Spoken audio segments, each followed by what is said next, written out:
اس میں جانوروں پہ بھی ظلم سے روکا گیا ہے، اور یہ احادیث سے ثابت ہے۔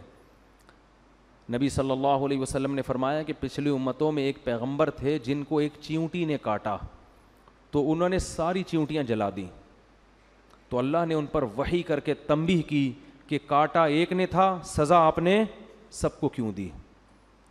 اس سے پتہ چلتا ہے کہ بلا وجہ چیونٹی مارنا بھی جائز، بول لو نا بھائی، نہیں ہے، خام خامے۔ ہاں گھر میں چیونٹیاں تنگ کر رہی ہیں تو وہ فنائل کا پوچھا ووچا لگا کے، وہ ایک الگ چیز ہے، وہ صفائی ستھرائی کے لیے، ایسا نہ ہو کہ ڈبے رکھ کے چیونٹیاں پالنا شروع کر دیں آپ بلا وجہ۔ یعنی وہ آپ کو گھر میں تو کیڑے مکوڑے تکلیف دیتے ہیں نا، لیکن تکلیف بھی نہیں دے رہے، خام خامے جانور کو جا کے مارنا یہ اسلام میں جائز بولو نہیں۔ آپ صلی اللہ علیہ وسلم نے چڑیا کو مارنے سے منع کیا ہے، اجازت دی ہے جس نے چڑیا کو ذبح کر کے کھانا ہو، شکار کے لیے، کھانے کے لیے اس سے مار رہے ہو تو ٹھیک ہے، خام خامے نشانے بازی کے لیے ٹھیک نہیں ہے۔ حضرت عبداللہ بن عمر نے کچھ بچوں کو دیکھا کہ مرغی کو باندھ کے، یہ کچھ لڑکے تھے، مرغی باندھ کے نشانہ سیکھ رہے ہیں تیر اندازی کا۔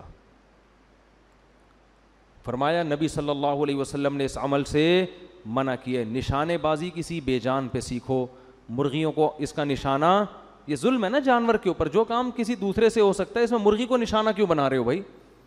مرغی کھانی ہے تو ذبح کر لو۔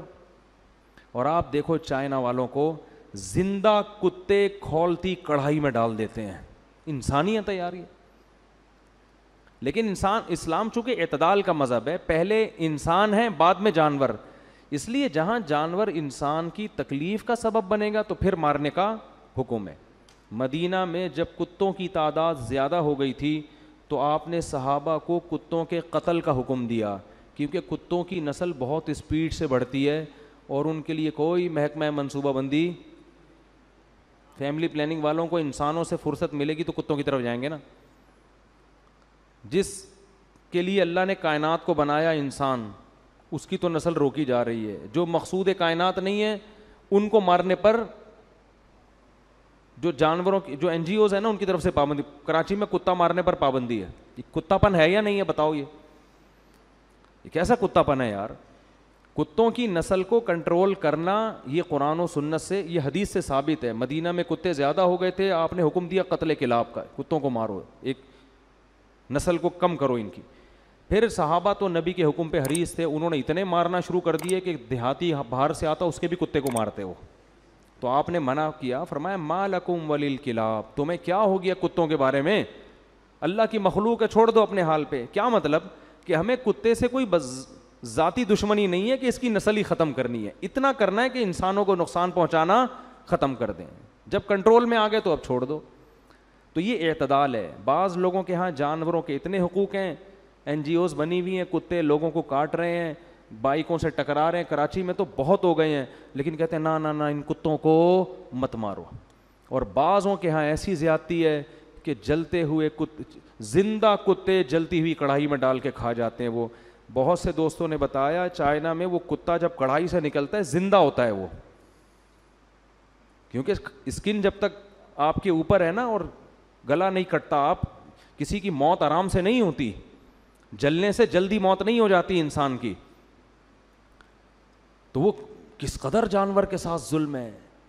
مجھے تو وہ حدیث یاد آتی ہے کہ ایک عورت نے ایک بلی کو باندھ دیا اور کھلایا پلا رہے نہیں تو اللہ نے اس کی ساری نیکیوں کو اس ظلم کی وجہ سے ضائع کر دیا۔ تو کس قدر ظلم ہے۔ آپ صلی اللہ علیہ وسلم نے فرمایا جانور کو جب ذبح کرو تو ذبح میں بھی اس کو آرام پہنچاؤ، چھری تیز ہونی چاہیے، ایسے دانے والی نہیں ہونی چاہیے کہ گھنٹے پہ کاٹ رہے ہیں اس کو۔ اور جو ہمارے ہاں پہلے جانور کو لٹاتے ہیں پھر جا کے چھری تیز کر رہے ہیں، بلکہ چھری منگوا رہے ہوتے ہیں، وہ پڑا ہوا ہے، پھر کہتے ہیں یار ذرا چھری لے کر آ، تو یہ کام پہلے کر کے رکھ لیتے ہیں، اس کو کس بات کی تکلیف دے رہے ہو؟ نبی صلی اللہ علیہ وسلم نے فرمایا اللہ نے ہر چیز پر احسان فرض کیا۔ احسان کا مطلب ہر ایک کے ساتھ اچھا سلوک، جس میں جانور بھی داخل ہے۔ اب چھپکلی دیکھو، چھپکلی کے مارنے کا حکم ہے، پالنے کا حکم نہیں ہے، نقصان دہ جانور ہے، لیکن آپ صلی اللہ علیہ وسلم نے فرمایا، صحیح حدیث ہے، جس نے ایک وار میں چھپکلی ماری 100 نیکیاں، جتنے وار کم ہوں گے نیکیاں کم۔ کیوں؟ علماء اس میں حکمت بیان کرتے ہیں جتنے زیادہ وار میں مارو گے جانور کو اتنی تکلیف ہوگی، لہذا ایک ہی دفعہ میں، ہم بچپن میں مارتے تھے بڑا مزہ آتا تھا، ایک ہی دفعہ میں چپل تبیز سے ماری وہ اسٹیکر بن کے چپک گئی، اس کو پتہ ہی نہیں چلا ایک جہان سے دوسرے جہان میں شفٹ۔ لیکن شرارتی بچے کیا کرتے تھے، گرگٹ کو پکڑ کے نا اس کے گلے میں رسی ڈال کے اس کو یوں یوں کر کے گھما رہے ہیں، وہ کھیل کود میں لگے ہوئے ہیں، یہ ظلم ہے بھائی، یہ ناجائز ہے۔ تو لڑکے کر رہے ہوتے تھے اس طریقے سے، ہمیں اس وقت بھی یہ عمل اچھا نہیں لگتا تھا کہ یار یہ تو زیادتی ہے، کسی جانور کو تکلیف دینا ہے۔ تو ویڈیو دیکھیں آپ انٹرنیٹ پر، زندہ مرغا کھولتی ہوئی پانی میں ڈال دیتے ہیں، زندہ مرغا، اور پھر وہ جب تڑپتا ہے اس کو نکالا تو اس کے پر اتار رہے ہیں کیونکہ پر نرم ہو جاتے ہیں۔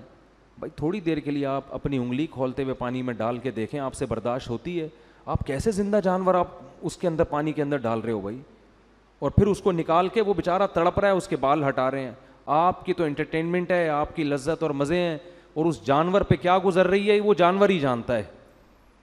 اسلام نے حکم دیا کہ اس کے کیا کرو، ذبح کر دو، اس کا بلڈ نکل جائے گا، گوشت سے خون بھی صاف، خون سے بھی گوشت پاک ہو جائے گا، اور جانور کو تکلیف بھی کم ہوگی۔ اس میں جانور تڑپتا بہت ہے مگر اتنی تکلیف نہیں ہوتی جتنی کھولتے ہوئے پانی میں ڈالنے میں ہوتی ہے جانور کو۔ تو یہ اسلام نے جانوروں کے بھی حقوق بیان کیے ہیں کہ اس طرح سے ان کے ساتھ معاملہ نہ کیا جائے۔ ایک اونٹ کو نبی نے دیکھا کہ لاغر، تو آپ نے فرمایا یہ اونٹ اپنے مالک کی شکایت کر رہا ہے کہ میرا مالک میرے کھانے کا خیال بولو نہیں کرتا۔ میں نے ایک دفعہ بکری کسی کے پاس امانت رکھوا دی، بہت پرانا قصہ ہے، ان کو نہیں پتہ چلے گا کس کی بات ہو رہی ہے۔ میں بکری لینے کے لیے گیا تو وہ بکری کے ایکس رے رپورٹ سامنے مجھے نظر آ رہی تھی۔ میں نے کہا اس کے تو گردے کی پتھری وتھری کا ٹیسٹ کرانے کی ضرورت ہی نہیں ہے، سب کچھ یہیں سے نظر آ رہا ہے، اس کا حال کیا کیا ہے آپ نے یار؟